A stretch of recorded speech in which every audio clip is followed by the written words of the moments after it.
আজকে আমরা প্রিমিয়ার প্রোতে একটা কালার গ্রেডিং চ্যালেঞ্জ করব। আমার সাথে আছে রাকিব, আনিস, মোহাম্মদ হাসান আর আমি। আমার সাথে আবার আমি থাকি কেমনে? যাই হোক, 30 মিনিটে কে কালার গ্রেডিং কেমন করতে পারে সেটা আপনারা বিচার করবেন। ভিডিওটার শেষে অবশ্যই কমেন্ট বক্সে জানাবেন, আর পরবর্তীতে একটা পোল দেওয়া হবে, সেটা পরের কথা। তো ফুটেজ হচ্ছে গোপ্রো ফুটেজ, ডে-লাইটের একটা ফুটেজ, 10 সেকেন্ডের ফুটেজ। ওকে গাইস, তোমরা রেডি? শুরু করে দাও তাহলে।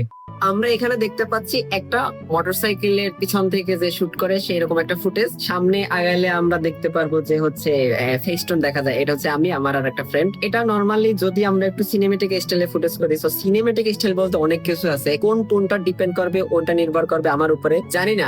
করতে থাকে, আমার কাছে আধা ঘন্টা সময় আছে। আধা ঘন্টা সময় মানে অনেক সময়। হাই, আমি রাকিব। এই ভিডিওটাতে কালার গ্রেডিং এর সময় একটা কন্ডিশন ছিল, সেইটা হচ্ছে লুমেট্রি কালারের মধ্যে থেকে কোনো রকম কোনো লার্টস ইউজ না করে বেসিকের মধ্যে যতটা ভালো দেওয়া যায়। তো আমি সেভাবে চেষ্টা করছি বেসিকের মধ্যে থেকে যতটা ভালো করা যায়। লুমেট্রি কালারের মধ্যে মূলত 6টা স্টেপ, আর 6টা স্টেপের জন্য আমি ব্যবহার করছি 5টা অ্যাডজাস্টমেন্ট লেয়ার। এক একটা লেয়ারে এক একটা স্টেপ ইউজ করছি। যেমন প্রথম লেয়ারে আমি রাখছি বেসিক কারেকশন, দ্বিতীয় লেয়ারে রাখছি ক্রিয়েটিভ, তৃতীয় লেয়ারে রাখছি হচ্ছে কার্ভস, চতুর্থ লেয়ারে রাখছি আমি কালার হুইলস অ্যান্ড ম্যাথ, এবং পঞ্চম লেয়ারে রাখছি আমি এইচএসএল। আর 6 নম্বর যে স্টেপটা আছে ওইটা আমি প্রথমের সাথে অ্যাডজাস্ট করে দিছি। যাই হোক, আমি এই 5টা স্টেপ হালকা কাস্টমাইজ করে ভিডিওর ইনপুট এইখান থেকে আউটপুট এইখানে নিয়ে আসছি। ধন্যবাদ আপনার মূল্যবান সময়টুকু দেওয়ার জন্য। হ্যালো, আমি হচ্ছে মোহাম্মদ হাসান। তো সৌরভ ভাইয়ের কালার গ্রেডিং চ্যালেঞ্জে অংশগ্রহণ করছিলাম। তো ভাই বললো একটা ভিডিও দিতে, তো দিতেছি। ভাই কালার গ্রেডিং আমি তেমন একটা পারি না। হ্যাঁ, এটা হচ্ছে নর্মাল ছিল, আর এটা হচ্ছে যে ফাইনাল। তো এই জায়গায় আমি আর কি বেশি কিছু করি নাই। নর্মাল অ্যাজ ইউজুয়াল যারা প্রিমিয়ারে কালার গ্রেড ট্রেড করেন। তো আমি একটু কার্ভস নিয়ে একটু RGB কার্ভস একটু ইউজ ছিলাম। আর নোব মানুষ অত হাই ফাই কালার গ্রেড আসলে পারি না। ফেসটা একটু ঠিক করার ট্রাই করতেছিলাম এটাতে, কিন্তু আসলে পারি নাই অত।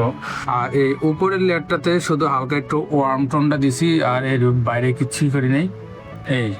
এই হচ্ছে আমার ফাইনাল রেজাল্ট। Okay guys.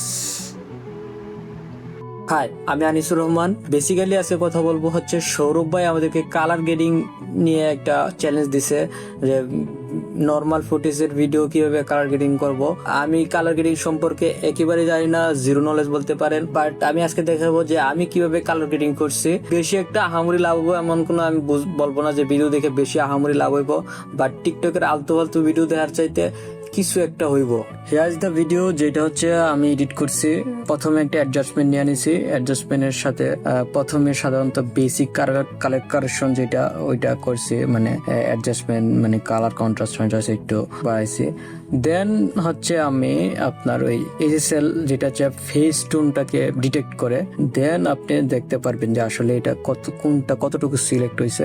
হ্যাঁ, এরকম বাড়াইতে পারেন, কমাইতে পারেন, যে কোনটা সিলেক্ট হয়েছে ওইটা কিন্তু দেখা যাইতেছে। এরকম কাজ করছি। দেন সেকেন্ড লেয়ারও একটু অ্যাডজাস্টমেন্ট করছি, সেম টাইপের কাজ করছি। যেহেতু আমি নুব, ওই টাইপের কাজ করছি। That's it. ওকে, এখন 12:57 বাজে, তার মানে আমাদের আর মাত্র 3 মিনিট আছে। বাট আমি আসলে শেষ করে দিছি, জোড়াতালি দিয়ে একটু শেষ করে দিছি। বুঝেন তো, প্রো প্লেয়ারদের সাথে বৈশাখ কালার গ্রেডিং চ্যালেঞ্জ দিছি। আসলে এটাই কথা। এই তোমাদের শেষ হয়েছে? সো আমার কাছে 3 জনের আউটপুট চলে এসেছে। আমি সহ মোট 4 জন, আর 4টা ভিডিও আলাদা আলাদা রিনেম করে 1 2 3 4 এইভাবে করে আপলোড দেওয়া হবে, এবং ইউটিউবে একটা পোল ক্রিয়েট করা হবে। আপনারা ওই পোলে গিয়ে ভোট দিবে। আগামী 30 তারিখ রাত 12টা পর্যন্ত ওই পোলে যে সবচেয়ে বেশি ভোট পেয়ে বিজয়ী হবে তার জন্য রয়েছে একটি পুরস্কার। আমি যদি নিজে জিতি তাহলে তো আমি অবশ্যই পুরস্কার পাবো। আর এইবারে হচ্ছে আপনারা আলাদা আলাদা করে দেখে নেন।